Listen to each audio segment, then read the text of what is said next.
दोस्तों, नेपाल जो कि एक लैंडलॉक कंट्री है। नेपाल को अगर दुनिया से कनेक्ट होना है तो या तो उसको भारत का सहारा लेना होगा या फिर चाइना का, तिब्बत का, तभी वो जाकर के समुद्र मार्ग से जुड़ पाएगा और व्यापार कर पाएगा। अदरवाइज उसके पास एक ही ऑप्शन है, एरोप्लेन का। फ्लाइट के माध्यम से वो अलग अलग कंट्री से जुड़ सकता है। लेकिन नेपाल उतना बड़ा देश है नहीं, पहाड़ी इलाका है, एवरेस्ट के लिए जाना जाता है। हालांकि फिर भी नेपाल कई सारी चीजों का व्यापार करता है अलग अलग देशों के साथ। तो ऐसी कंडीशन में भारत और नेपाल दोनों मिलकर के एक ग्रीनफील्ड एक्सप्रेसवे, एक इकोनॉमिक कॉरिडोर को बना रहे हैं, जो कि नेपाल को भारत के रास्ते होते हुए हमारा जो कोलकाता में पोर्ट है, समुद्री मार्ग, उस वाले बंदरगाह से जुड़ेगा, ताकि नेपाल भी अलग अलग कंट्री के साथ व्यापार कर पाए। नेपाल किसी दूसरे देश से किसी चीज को एक्सपोर्ट करे या इंपोर्ट करे तो वो हमारे बंदरगाह पे आएगा। ये जो नेपाल भारत ग्रीनफील्ड कॉरिडोर बन रहा है, इसके माध्यम से वो नेपाल तक पहुंचेगा। तो ये वाला कॉरिडोर नेपाल को एक नया रूट प्रदान करेगा। आज के इस वीडियो में हम लोग इसी भारत नेपाल इकोनॉमिक कॉरिडोर के बारे में जानेंगे। इसको कहां से लेकर के कहां तक बनाया जा रहा है, कितना किलोमीटर का है, इस पर काम स्टार्ट हुआ, कितना काम पूरा हुआ, कब तक ये बन करके तैयार होगा, इसका पूरा डिटेल क्या है, इसका क्या इंपॉर्टेंस है, इससे भारत और नेपाल की जो रिलेशनशिप है वो कितनी अच्छी हो जाएगी। आइए डिटेल में बात करते हैं। नमस्कार दोस्तों, मैं विकास और आप देख रहे हैं ऑल इंडिया प्रोजेक्ट।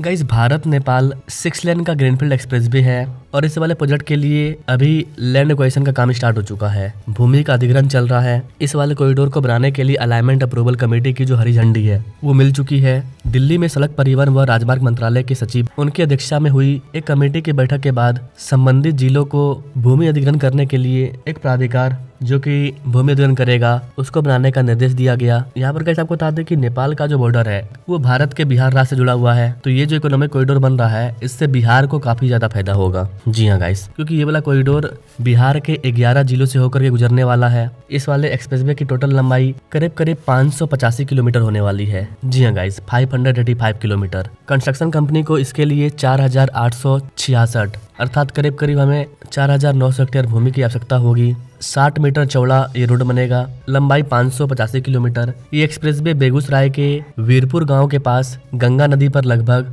4.5 किलोमीटर लंबा ब्रिज से होकर गुजरेगा। अर्थात इसके लिए हम लोगों को करीब करीब 4.5 किलोमीटर लंबा एक हाईटेक ब्रिज को बनाना होगा, जो कि गंगा नदी के बाढ़ को झेले, गंगा नदी के पानी को झेले। नदी के दोनों ओर मटिहानी व समनो गांव तक 2 लेन की कनेक्टिविटी भी प्रस्तावित है, ताकि ब्रिज को बनाने में दिक्कत ना हो। राजस्व व भूमि सुधार विभाग के निदेश ने जिन जिन जिला में जमीन अधिग्रहण किया जाना है उन सबको पत्र भेजा है। बात करें अगर कि बिहार के कौन कौन से जिले को इस वाले एक्सप्रेसवे का फायदा होगा, तो गाइस बिहार का जो मोतिहारी है उसको, शिवहर को, सीतामढ़ी, मुजफ्फरपुर, समस्तीपुर, बेगूसराय, खगड़िया, जमुई, लखीसराय, मुंगेर व बांका जिलों को फायदा होगा, क्योंकि इन 11 जिलों से होकर के ये ग्रीनफील्ड एक्सप्रेसवे गुजरेगी। इन सब का जमीन अधिग्रहण किया जाएगा, तो इससे किसानों का फायदा होगा। जितना दिन रोड बनाने में टाइम लगेगा, उतना दिन वहाँ के आम पब्लिक को, जो मजदूर हैं, उनको रोजगार मिलेगा। जब ये बन करके तैयार हो जाएगा तो चूंकि ये एक इकोनॉमिक कॉरिडोर है, तो इसके आसपास के जो जमीन है उनके दाम बढ़ जाएंगे, कई सारे फायदा होगा, रियल एस्टेट में काफी ज्यादा उछाल आएगा।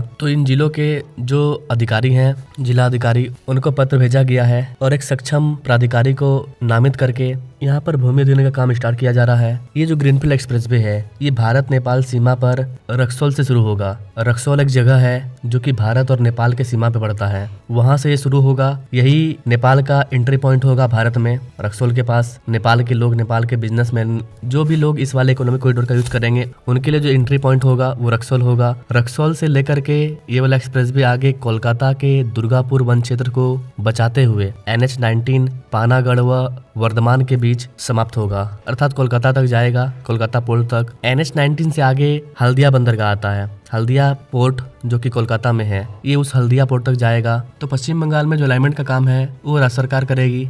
गाइस, ये 6 लेन का एक्सेस कंट्रोल एक्सप्रेसवे होगा, जिसमें आप हर जगह से नहीं चढ़ पाएंगे। इसका एग्जिट और एंट्री पॉइंट होगा, इंटरचेंज होगा, सिर्फ वहीं से आप इस वाले एक्सप्रेसवे में एंटर कर पाएंगे। बिहार को तो इसका फायदा होगा ही होगा, इसके साथ साथ झारखंड को भी फायदा होगा और पश्चिम बंगाल को भी फायदा होगा। नेपाल का बिजनेस भारत के इन राज्यों के साथ आसानी से हो जाएगा। नेपाल अपने चीजों को बिहार, झारखंड और बंगाल होते हुए समुद्र पोर्ट तक लेकर के जाएगा और फिर वहां पर समुद्री पोर्ट के माध्यम से अलग देशों में भी अपने चीजों को इम्पोर्ट कर पाएगा। एक्सपोर्ट कर पाएगा। इसके अलावा बिहार, झारखंड और बंगाल, हमारे इन 3 राज्यों के बीच में जो व्यापार है वो काफ़ी ज़्यादा तेज़ हो जाएगा। चीज़ों का आदान प्रदान कर पाएंगे। बिहार में जो कंपनियां बैठेगी, बिहार में जो मैन्युफैक्चरिंग होगा, उसको हम लोग इस वाले एक्सप्रेसवे के माध्यम से डायरेक्ट पोर्ट तक पहुंचा पाएंगे। फिर समुद्र से होते हुए वो साउथ इंडिया में भी जा सकता है और दुनिया के अलग कंट्री में भी जा सकता है। तो व्यापार के दृष्टिकोण से ये काफ़ी इंपॉर्टेंट है, इसलिए इसको इकोनॉमिक कॉरिडोर बोला जा रहा है। झारखंड के अंदर ये वाला एक्सप्रेसवे 4 जिलों को कवर करेगा। घोरमारा, सोना रायताड़ी, पालो जोड़ी अर्थात जामताड़ा और कुंडहित, ये कुछ इलाके हैं जहाँ से ये होकर गुजरेगा। तो करीब करीब 4 जिलों को ये कवर करेगा।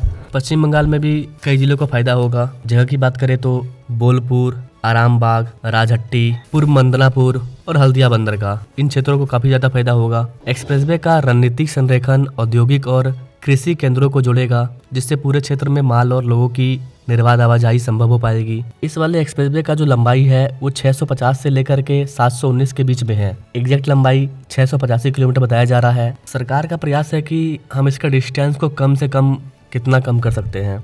अगर हमें ब्रिज बनाना पड़े, सुरंग को बनाना पड़े, इन सब को बनाते हुए इसके डिस्टेंस को कम से कम किया जाएगा ताकि समय बचे। डिस्टेंस कम होगा तो समय बचेगा, समय बचेगा तो फ्यूल भी बचेगा, फ्यूल बचेगा तो कार्बन का उत्सर्जन कम होगा, कार्बन का उत्सर्जन कम होगा तो पॉल्यूशन कम होगा। इस वाले एक्सप्रेसवे पर गाड़ियां 120 किलोमीटर प्रति घंटे की रफ्तार से चल सकेगी। इसको बनाने में 50 से 60 हजार करोड़ रुपया खर्च आने वाला है। 2028 के अंत तक ये बनकर के तैयार होगा, ऐसा बताया जा रहा है। अभी इसका जमीन अधिग्रहण स्टार्ट हो चुका है। रक्सौल भारत नेपाल व्यापार के लिए एक महत्वपूर्ण प्रवेश द्वार का काम करेगा, लेकिन एक सीधे तेज गति वाले गलियारे की कमी लंबे समय से इसकी दक्षता में बाधा बन रही थी। ये नया एक्सप्रेसवे इस अंतर को पार देगा और नेपाल और भारत का व्यापार भी तेज गति से आगे बढ़ जाएगा। अभी नेपाल को फ्लाइट के माध्यम से चीज़ों को भेजना पड़ता है, जिसमें काफ़ी ज़्यादा पैसा खर्च होता है और एक बार में उतना सामान जा भी नहीं पाता है। दुनिया में ज़्यादातर व्यापार एयरपोर्ट से नहीं, समुद्री पोर्ट के माध्यम से होते हैं, पानी के जरिए। क्योंकि अब पानी के माध्यम से एक एक ट्रक जिसकी वजन 25 कुंटल 30 कुंटल होती है, इतने भारी भारी ट्रक वगैरह को भी आप एक बार में 1000-2000 ट्रक को भेज सकते हो। तो पानी का माध्यम काफ़ी सस्ता माध्यम होता है और काफ़ी बल्क मॉडल में आप चीज़ों को एक जगह से दूसरी जगह ले जा पाते हो। तो नेपाल को जब समुद्री मार्ग का एंट्री मिलेगा तो नेपाल आसानी से चीज़ों को कम कॉस्ट में लाएगा, ले जाएगा। इसके अलावा जब नेपाल की गाड़ियां इस पर सफ़र करेगी तो जाहिर सी बात है कि वो भारत सरकार को टैक्स पे करेगी, जिससे भारत को भी फायदा होगा और भारत और नेपाल का रिलेशनशिप भी काफ़ी बेटर होगा। इसके अलावा भारत और नेपाल के बीच में रेलवे को भी प्लानिंग किया गया है, रेलवे को भी चलाया जाएगा। उसके बारे में अगर आप जानना चाहते हैं तो कमेंट करना, मैं अलग से वीडियो लाऊंगा। हालांकि इस वाले एक्सप्रेसवे को लेकर के काम तेजी से आगे बढ़ चुका है। इस वाले एक्सप्रेसवे में कई सारे ब्रिज वगैरह को बनाया जाएगा। बेगूसराय में, सूर्यगढ़ा के बीच, गंगा नदी पर। ये वाला एक्सप्रेसवे मौजूदा राष्ट्रीय राजमार्गों और स्वर्णिम चतुर्भुज के साथ एकीकृत भी होगा, जिससे कि पूर्वी भारत और उसके बाहर कनेक्टिविटी काफ़ी ज़्यादा अच्छी हो जाएगी। हालांकि देखा जाए तो इस वाले प्रोजेक्ट में अभी काफ़ी ज़्यादा डिले हुआ है। जून 2021 में NHAI ने इसका DPR रिपोर्ट तैयार करने के लिए एक कॉन्ट्रैक्ट जारी किया, एक कंपनी को काम सौंपा कि आप इसका DPR तैयार कीजिए। दिसंबर 2022 तक सड़क परिवहन और राजमार्ग मंत्रालय द्वारा DPR को पास किया गया,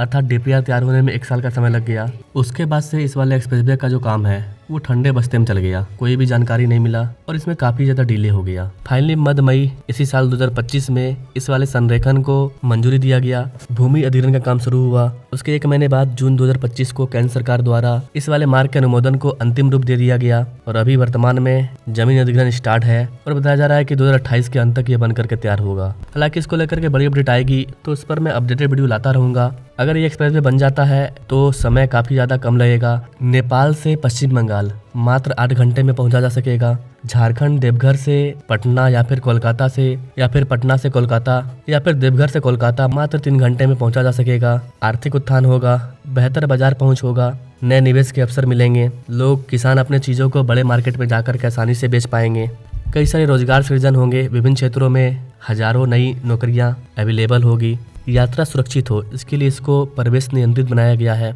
तो ओवरऑल देखा जाए तो ये बहुत ही कमाल का एक्सप्रेसवे होने वाला है। अगर ये बनकर के तैयार होता है तो इससे नेपाल के साथ साथ भारत को काफ़ी ज़्यादा फायदा होगा। बाकी इस वाले एक्सप्रेसवे के बारे में आप क्या कहना चाहेंगे, आप अपने राय कमेंट बॉक्स में जरूर दीजिएगा। और ऐसे ही इंटरेस्टिंग भारत के न्यू डेवलपमेंट प्रोजेक्ट के बारे में अगर आप जानना चाहते हैं तो आप हमारे चैनल से जुड़ सकते हैं, हमारे बेल आइकन को दबा सकते हैं। नाउ थैंक्स फॉर वॉचिंग, मिलते हैं अपने लोग अगले वीडियो में, तब तक के लिए जय हिंद।